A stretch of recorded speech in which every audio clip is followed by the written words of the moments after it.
Hey everyone, welcome back to Talkin' Soccer. I'm your host, Justin Horniker, coming to you live from suburban St. Louis at my parents' house. I do apologize for the lack of team-friendly merchandise on the wall, but we are going to dive into this KC Current Portland Thorns game.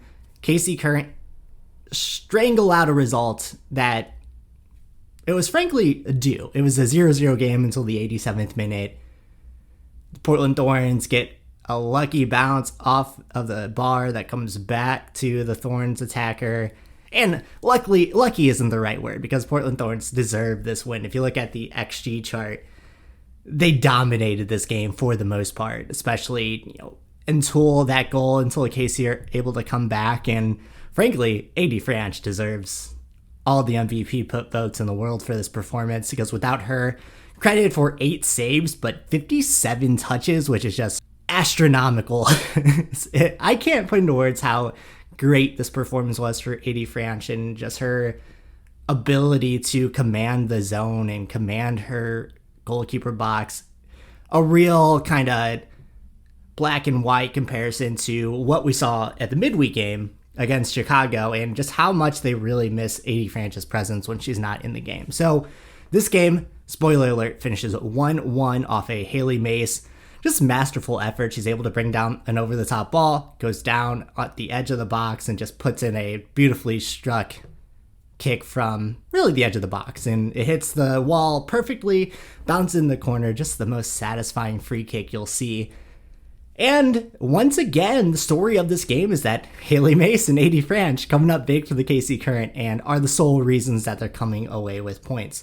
I talk about it in my article, which of course I'll post down in the show notes below like I always do, that this game was a tale of a few things. The Kansas City center backs were in some trouble with Elizabeth Ball on yellow card suspension and ultimately everyone just being tired. But the center backs and Des Scott being deputized, just kind of sitting in front of them and sucking in all the possession towards her, did a really good job of, limiting Portland's chances in close, especially in the first half. When you look at the XG chart, you can see that Portland were getting shots on goal. They were controlling possession, but none of these shots were really troubling Franch in a way that if they went, into the half up 2-0, you'd be asking a lot of questions of, what KC are doing here. So KC were able to limit those chances, much like we saw Chicago doing with KC in the midweek game. KC are able to do that to Portland here. And even though they're outplayed, they're outclassed, and Portland looked dangerous, they could have scored 4 times in the first 20 minutes. You reach the half, it's 0-0. But tired legs, man. KC have played 3 games in a week. You definitely saw it in this game, and the last 20 minutes of this game were really both teams just kicking the ball back and forth. And like I said, goaltending-wise, this was quite a performance from KC, but everything else needed so much more. A little bit of an alarming stat.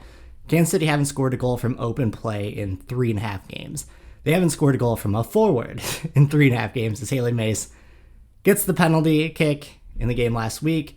No goals against Chicago, and then Hailie Mace with the free kick goal in the 90th minute here.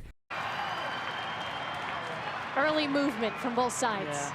Here's Mace, sets up, the equalizer! Shine. So some potentially jaw-dropping statistics. However, home game against Washington next weekend, you get a week to sleep in your own bed, to not travel, and to hopefully take a recovery day. So I expect that they'll get back on that momentum train this coming weekend. But something to pay attention to, that if they come out flat again, we need to start asking some questions about this team, especially just 2 more games until the playoffs. But for now, KC they've clinched their spot, and it's just a question of whether they can finish in a spot that gets them home field advantage for the first game of the playoffs. Let's talk a bit about the officiating of this game. So Sophia Smith goes down in the box in the 48th minute, and it definitely should have been a penalty. And Franch is able to gather the ball, and everyone's just kind of looking around, waiting for the call. Ultimately, it goes down as a good defensive play, but this thing should have been a penalty. KC are extremely lucky to not have conceded a penalty. I thought Addison Merrick was fantastic this game, but this was definitely a case of her getting it wrong, and she's going to be credited with the tackle here. Another case of officiating kind of luckiness for Casey is when Elise Bennett is dueling for a ball and hits Kelly Hovey, just like scrapes her with her studs as she's going to kick it. So a dangerous play. She gets a yellow for it, but it totally should have been a red, even though obviously this is what happens in games. So when you're careless with tackles and you go in studs up, that's usually a red card offense no matter what. Elise Bennett's lucky that Casey don't go down to 10 men. If they go down to 10 men with how exhausted 10 women with how exhausted that team was, that's a disaster. So Casey get bailed out by the refs twice in this game.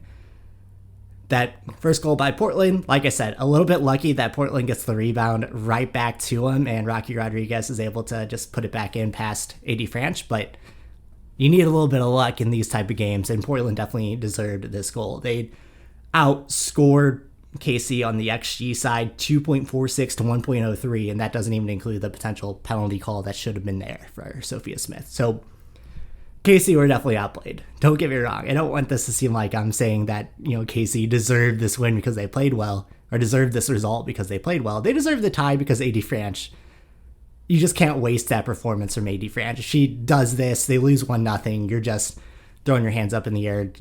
Like, that performance deserved some sort of result out of it. And even though Portland completely outplayed them, they're a little bit lucky there. And there are some great performances to shout out in this game. Like I said, Des Scott just sucked all possession in. Here's kind of what her stat line looked like. And I wanted to point it out because I thought it was just so solid and really points to what she does for this team, even though she's kind of unheralded at times. So 3 clearances, 2 interceptions, 11 recoveries.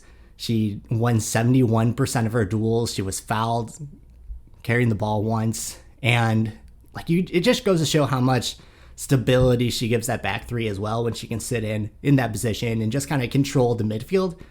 That was really the key in the first half of kind of limiting those Portland Thorns chances. Ultimately, as the game goes on, Portland's able to exploit that a little bit more, but Des Scott had a really good game here. The other 2 performances I want to shout out are obviously Kate Delfava and Hailie Mace. They really controlled those wings, and what I love about that partnership is they both bring something a little bit different to their respective wings. I think Hailie Mace brings a lot more speed, brings a lot more explosiveness. You see it when she is driving down that left-hand side. A lot of times she's going from end to end. Kate Delfava brings a little bit more interplay. And I think, they typically build the play out through the right side. You can kind of see those overlaps, those complete overloads being built, and Casey can do a much better job exploiting those. And there are a couple times in this game, I talked about it in the midweek, that they weren't switching the play nearly enough. But in this game, they did a much better job of identifying when Hailie Mace was wide open on that left side with that overload on the right, that they could switch it and get it over to her. Those are some things that we can definitely build on as we look forward to what Casey can do this upcoming weekend. Home game against the Washington Spirit. A win goes a long way to seeing them finish in first place. And I think Casey are going to be hungry to score some goals. They're going to be hungry to win. And they play well at home, so there's a lot to look forward to. In the meantime, let me know what you think about this performance down below. I'm going to link my NWSL has an officiating problem video right here for no reason whatsoever, just if you want to see some stats I pointed out there.